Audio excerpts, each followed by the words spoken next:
Köşeler tozlu, hatire dolu.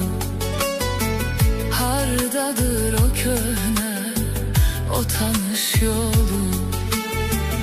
Zaman bir kuş tek uçup gitmişti.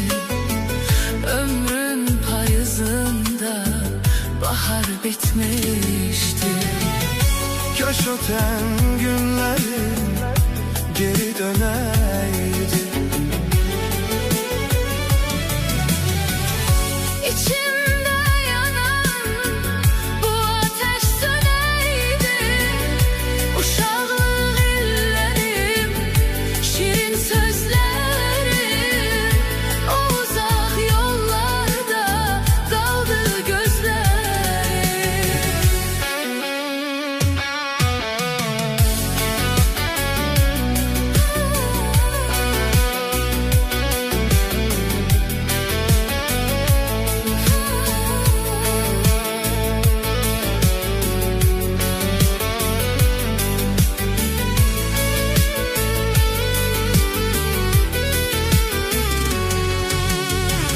Dostların gülüşü hele kulağımda.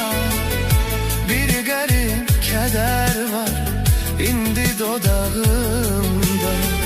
Ah kara şekiller sarılıp kalıp, zaman bizi bizden uzağa salır. Kaş öten günlerim geri döneydi. İçimde yanan bu ateş söneydi. Uşaklık illerim, şirin sözlerim, o uzak yollarda kaldı gözlerim.